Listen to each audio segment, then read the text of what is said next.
here. And this will tell us, if you look, what all the leg functions are. Unfortunately, this one isn't telling us too much about where that capacitor should go, but it may tell us a little bit about what leg does what. If you look here, we've got plus 3 here, and then we've got a 1 and an 8. Look at that, there's a capacitor standing right there. This is a standard compensation circuit, so a standard way to use this chip. And if we look here, there's a capacitor between 1 and 8.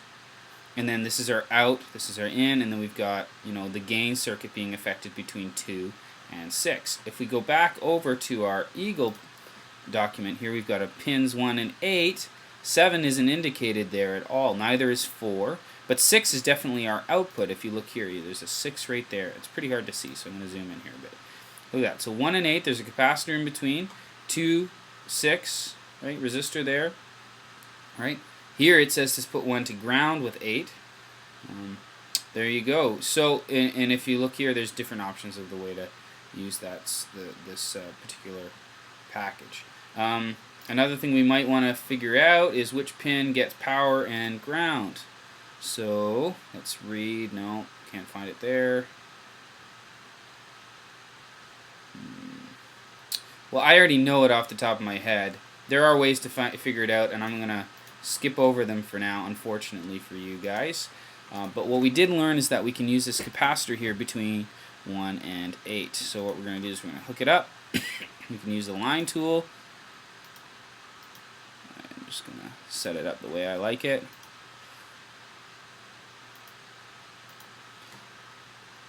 Go back here. I don't really like using the line tool. I'll explain why soon.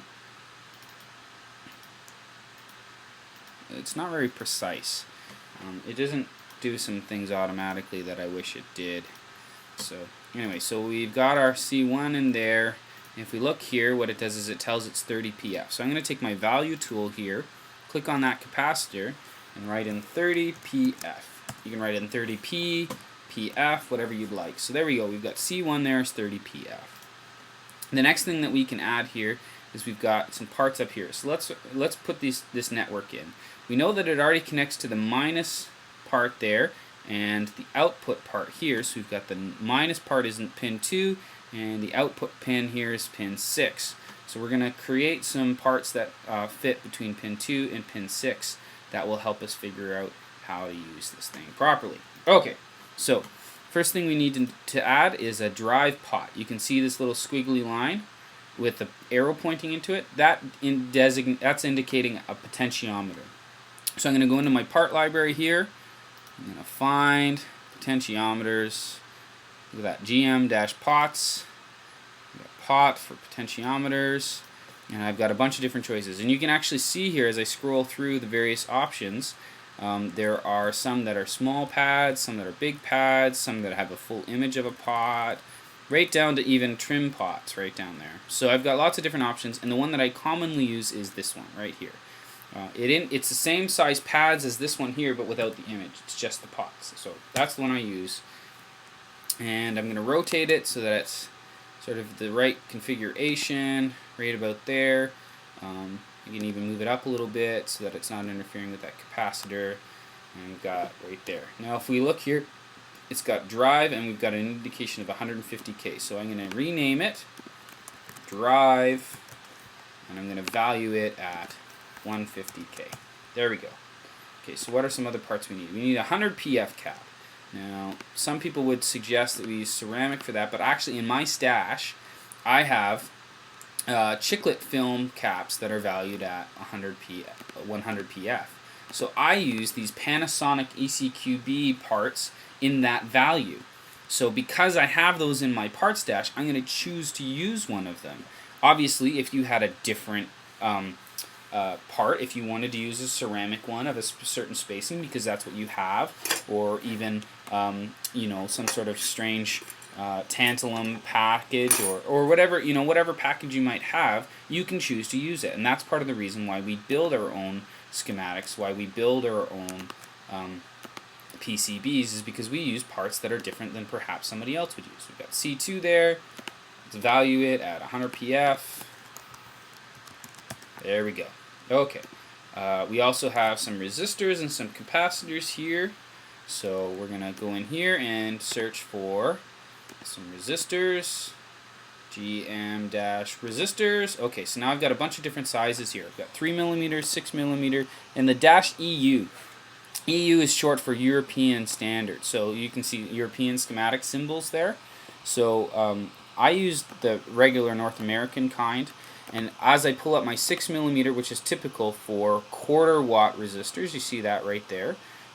We've got a bunch of different options as far as pad spacing. You can see there as I scroll through, you've got from standing up to laying down and spread right out. Okay, so typical use is 6mm 0.3-inch spacing. This would put your resistor lengths flat down on its back, and we would add it right there, R1. So the next thing we're going to do is we're going to value it 560 ohms, so we can say either 560 or 560R, which is helpful for me because that way I don't accidentally put a 560K resistor in there thinking that I just forgot. Now I differentiate them between them with 560R. Okay, next we need a 4.7 UF electrolytic capacitor. I know it's electrolytic because it's 4.7 UF, so it's a big cap. So right here I've got GM caps, electrolytic. I open this up, and we've got a bunch of different dimensions. The 5mm rounds, 6.3mm rounds. I've got 5mm round 0.1-inch spacing electrolytic caps. So I'm going to add one of those. I'm going to pay attention to my orientation so the plus goes towards the 560R cap. Look at that right there. Right? And then these go to ground together with these parts over here. Before I add these ones here, I'm going to show you something. We're going to wire these up. So here's the thing about lines, the line tool, okay? So for example, I could come off here, off the end of this cap, and create a big line right here that connects me to the 6. This is what I would do with any other tool. And if I wanted to connect this drive part here, the potentiometer in, what I do is I'd go like this, and I just connect them in, right? Notice that there's still a line. I have to actually double click in order to get that line to go away. So now, basically, these parts should be connected here. But as you notice here, as I move these around, they're connected. But if I do a design rule, electrical rule check here, one of the things that comes up is a missing junction in net N4, net 4. You see that right there? So if I use the line tool to connect things, every time I've got to go over here to a place a net junction, and I have to add a junction right there. Now if I do another design rule check, I have all sorts of other issues, but that is not one of them any longer. Okay? There is an easier way to do this, and that's to use the net tool. As I draw, it says, right at the bottom here, you can see it says draw an electrical connection right there. See, as it says draw a line, draw lines, but here it says actually draw an electrical connection. So as I go here, as I add these parts, these lines here, first of all, once I've connected them, the line goes away, so I don't have to double click anymore.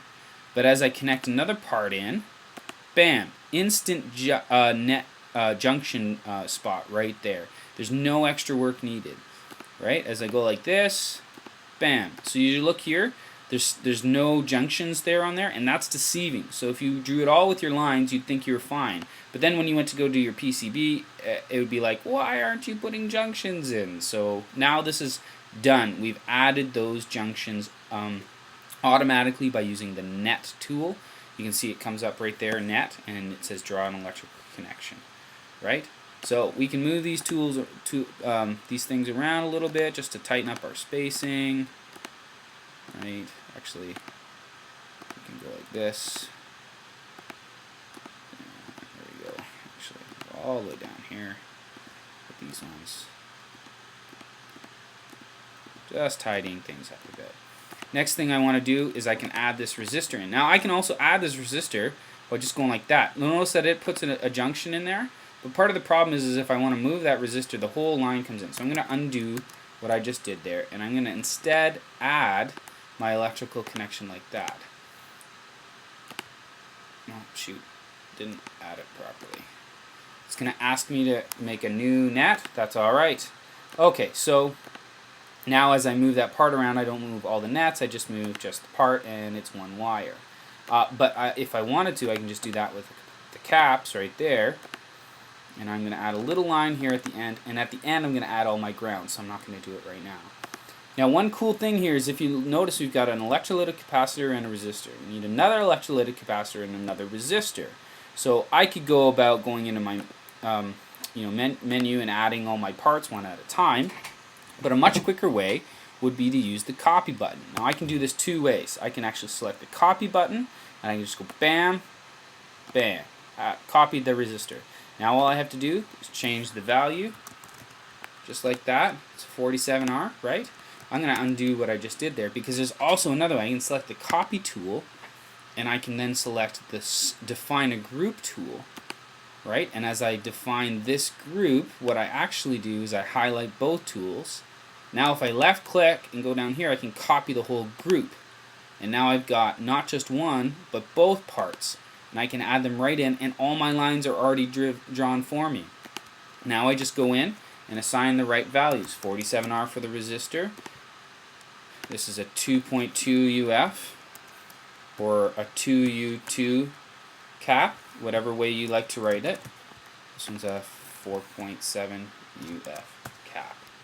There we go. They're both added in there, and I didn't have to go into my library every time. In fact, that's how I often do things. Like for example, this 4.7 UF cap, I just go like this: select the copy tool, copy this capacitor, turn it around the right direction, draw my electrical connection.